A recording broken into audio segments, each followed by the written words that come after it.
মিয়ানমারে বিদ্রোহীদের দখলে থাকা অঞ্চলে বিরল খনিজ আহরণ উল্লেখযোগ্য হারে বেড়েছে। স্যাটেলাইট ছবি এবং পানি বিশ্লেষণের ফলাফলে এমনটাই দেখা যাচ্ছে বলে জানিয়েছে আল জাজিরা। এর ফলে থাইল্যান্ডের একাধিক নদীতে বিষাক্ত ভারী ধাতুর উপস্থিতি আশঙ্কাজনক হারে বৃদ্ধি পেয়েছে। থাইল্যান্ডের নদী ও তার শাখা নদীগুলোর পরিবেশের উপর এই দূষণের ব্যাপক প্রভাব পড়েছে।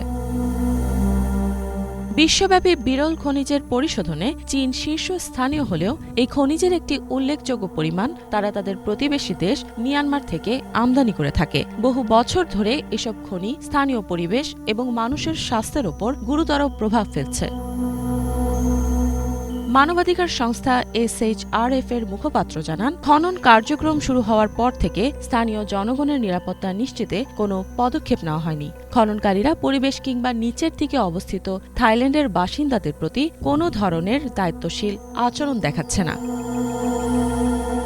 মিয়ানমার থেকে আসা দূষণের প্রতিবাদে থাইল্যান্ডের চিয়াংরাই প্রদেশে জুন মাসে প্রায় 1500 মানুষ রাস্তায় নেমে আসে এবং চীন ও থাই সরকারের সক্রিয় হস্তক্ষেপের দাবি জানায়। নদীর পানি হলুদ কমলা রং ধারণ করলে থাই কর্তৃপক্ষ তা পরীক্ষা করে দেখে। পরীক্ষার পর বিশ্ব স্বাস্থ্য সংস্থা WHO জানায়, পানিতে স্বাভাবিকের চেয়ে অনেক বেশি পরিমাণে আর্সেনিক ও সীসা রয়েছে। এছাড়াও অঞ্চলের আরও কয়েকটি নদীতেও দূষণের চিহ্ন পাওয়া গেছে। গবেষকরা জানান, 7টি ভিন্ন স্থান থেকে পানি সংগ্রহ করে পরীক্ষা করা হয়েছে। ফলাফলে দেখা যায়, পানির নমুনায় মিয়ানমারের কাচিন রাজ্যে অবস্থিত বিরল খনিগুলোর ভারী ধাতুর একটি নির্দিষ্ট ধরনের অস্তিত্ব রয়েছে। বিশ্লেষণে উঠে এসেছে, নদীর মোট দূষণের প্রায় 60 থেকে 70% বিরল খনিজ উত্তোলন কার্যক্রম থেকে উদ্ভূত।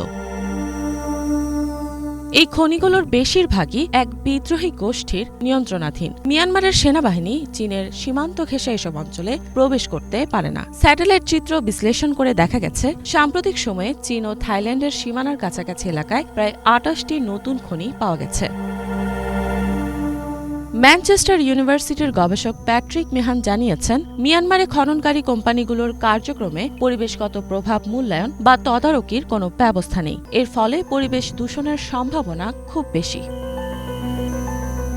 এই খনিগুলোতে কেমিক্যাল ঢুকিয়ে বিরল খনিজ উত্তোলন করা হয়। এরপর ওই তরল মিশ্রণ বিশাল পুকুরে জমা রাখা হয়। সেখান থেকে পরে খনিজ আলাদা করা হয়। তবে এই পদ্ধতির কারণে প্রায় নদী ও ভূগর্ভস্থ পানির উৎস দূষিত হয়ে পড়ে। এর প্রভাবে অনেক ছোট নদী ও খাল শুকিয়ে গেছে, মাছ নিঃশেষ হয়ে গেছে, ধানের উৎপাদন হ্রাস পেয়েছে এবং অনেক বন্যপ্রাণী মারা যাচ্ছে।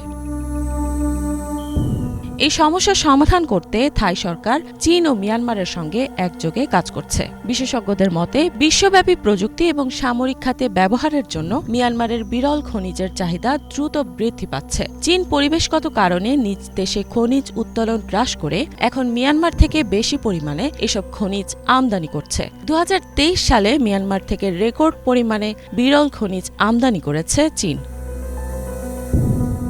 ইফাত জাহান, বাংলা ভিশন।